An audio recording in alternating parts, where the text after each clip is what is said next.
Halo semua, saya Bahtiar dari mahasiswa PPA 46 Trisakti akan mencoba menjelaskan mengenai derivatif dan lindung nilai. Saya akan menjelaskan berdasarkan PSAK 71 mengenai instrumen keuangan. Di PSAK 71 instrumen keuangan dijelaskan mengenai definisi dari derivatif.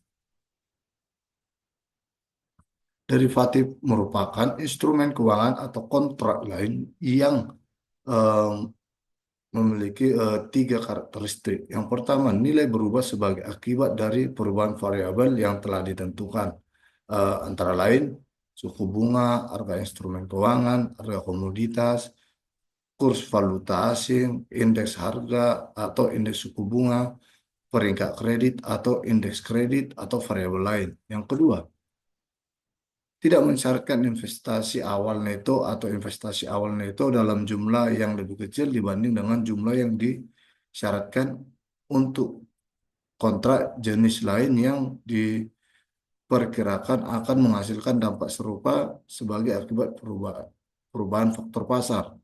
Yang C, diselesaikan pada tanggal tertentu di masa depan. Untuk contohnya, ini terdapat contoh derivatif itu. eh, eh, Contoh umum suatu derivatif adalah kontrak future dan forward, swap, dan opsi. Derivatif biasanya memiliki jumlah nosional berupa sejumlah mata uang, saham, unit bobot atau volume, atau unit lain yang ditetapkan dalam kontrak. Eh, Terus, eh, salah satu karakteristik dari derivatif adalah membutuhkan investasi neto awal yang lebih kecil dibanding dengan jumlah yang disyaratkan untuk kontrak jenis lain yang diperkirakan akan menghasilkan dampak serupa sebagai akibat dari eh, perubahan faktor pasar. Untuk definisi derivatif lainnya, teman-teman bisa buka di eh, bagian B definisi di PSAK 71. Sekarang saya akan menjelaskan mengenai lindung nilai berdasarkan ini PSAK 55 instrumen keuangan, pengakuan dan pengukuran. Nah, untuk akuntansi lindung nilai itu terbagi atas tiga. Ada lindung nilai atas nilai wajar, ada lindung nilai atas arus kas, dan lindung nilai atas investasi neto.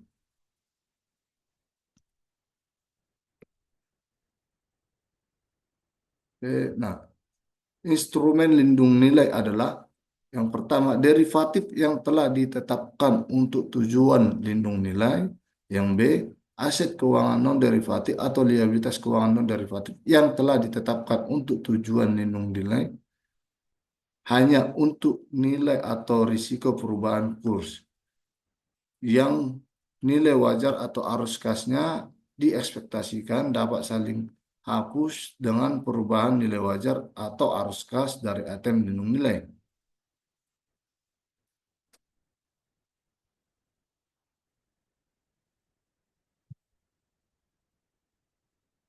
Oke, di sini saya akan menjelaskan mengenai ya yang tadi tiga item tadi. Hu- Di sini ada akuntansi lindung nilai. Hubungan lindung nilai terdiri atas tiga jenis. Yang pertama, lindung nilai atas nilai wajar.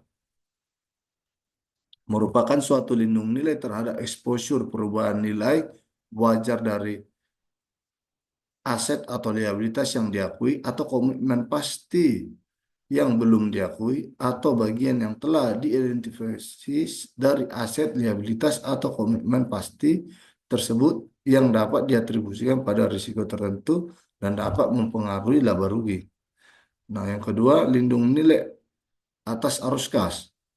Suatu lindung nilai terhadap exposure variabilitas arus kas yang pertama dapat diatribusikan pada risiko tertentu yang terkait dengan aset atau liabilitas yang diakui atau seperti seluruh atau sebagian pembayaran bunga di masa depan atas uang dengan suku bunga variabel atau yang dapat diatribusikan pada risiko tertentu yang terkait dengan perakiraan transaksi yang kemungkinan besar terjadi. Dan yang kedua, dapat mempengaruhi laba rugi. Yang C-nya, lindung nilai atas investasi neto pada kegiatan usaha luar negeri sebagaimana didefinisikan di PSAK 10 pengaruh perubahan kurs valuta asing. Jadi kalau nilai lindung nilai atas investasi neto itu teman-teman nanti bisa buka di PSAK 10.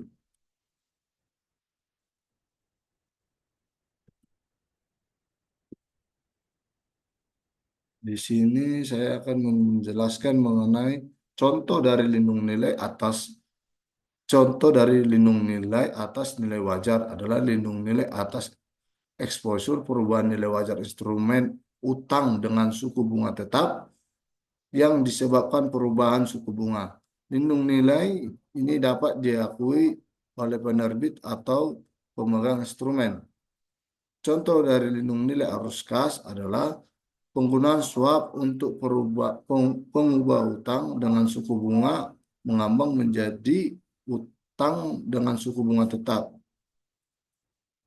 Terus ada lindung nilai atas komitmen pasti. Contoh lindung nilai terhadap perubahan bahan bakar yang terkait dengan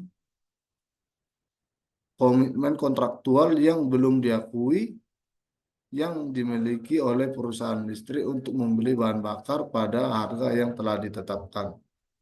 Mungkin sekian penjelasan mengenai penjelasan singkat dari derivatif dan lindung nilai.